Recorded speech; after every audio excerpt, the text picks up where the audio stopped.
Hi കൂട്ടുകാരെ, നമുക്ക് എല്ലാവർക്കും അറിയാവുന്നത് മൾട്ടിപ്ലിക്കേഷൻ ടേബിൾ അല്ലേ? എല്ലാവർക്കും അറിയാലോ. അങ്ങനെയെങ്കിൽ നമുക്ക് 5 അവസാനിക്കുന്ന നമ്പേഴ്സിൻ്റെ സ്ക്വയേഴ്സ് ഒന്ന് കണ്ടു നോക്കിയാലോ. 5 അവസാനിക്കുന്ന നമ്പേഴ്സിൻ്റെ സ്ക്വയേഴ്സ് ഒന്ന് കണ്ടു നോക്കാം. ആദ്യം നമുക്ക് 5ൻ്റെ സ്ക്വയർ നോക്കാം. എന്താ 5ൻ്റെ സ്ക്വയർ മക്കളെ? 5ൻ്റെ സ്ക്വയർ 25. 5ൻ്റെ സ്ക്വയർ 25 ആണല്ലേ? ഓക്കെ ആണല്ലോ. അങ്ങനെയെങ്കിൽ 5 അവസാനിക്കുന്ന നെക്സ്റ്റ് നമ്പർ ഏതാ? 15 അല്ലേ? ഇങ്ങനെയെങ്കിൽ ഈ 15ൻ്റെ സ്ക്വയർ ഒന്ന് കണ്ടു നോക്കിയാലോ. 15ൻ്റെ സ്ക്വയർ എത്രയാണ്? അതിന് നമുക്ക് ആദ്യം ചെയ്യേണ്ടത് എന്താ അറിയോ? 5ൻ്റെ സ്ക്വയർ ഉണ്ടല്ലോ, 5ൻ്റെ സ്ക്വയർ കാണാം. 5ൻ്റെ സ്ക്വയർ എത്രയാണ്? 25 അല്ലേ? 5ൻ്റെ സ്ക്വയർ 25 ആണ്. അതുപോലെ തന്നെ അതിൽ ഫസ്റ്റ് ഡിജിറ്റായ 1ൻ്റെ സ്ക്വയർ എന്ന് കണ്ടു നോക്കി.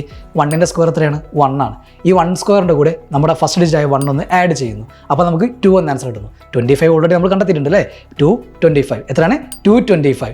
ഇതാണ് നമ്മുടെ 15ൻ്റെ സ്ക്വയർ. ഇതുപോലെ 25ൻ്റെ സ്ക്വയർ എന്ന് കണ്ടു നോക്കിയാലോ. 25ൻ്റെ സ്ക്വയർ കാണുമ്പോൾ ആദ്യം നമ്മൾ 5ൻ്റെ സ്ക്വയർ കാണുന്നു. 5ൻ്റെ സ്ക്വയർ എത്രയാണ്? 25. 2ൻ്റെ സ്ക്വയർ കാണുന്നു. 2ൻ്റെ സ്ക്വയർ എത്രയാണ്? 4. 4ൻ്റെ കൂടെ നമ്മൾ ഈ 2 ആഡ് ചെയ്യുന്നു. അപ്പോൾ 625.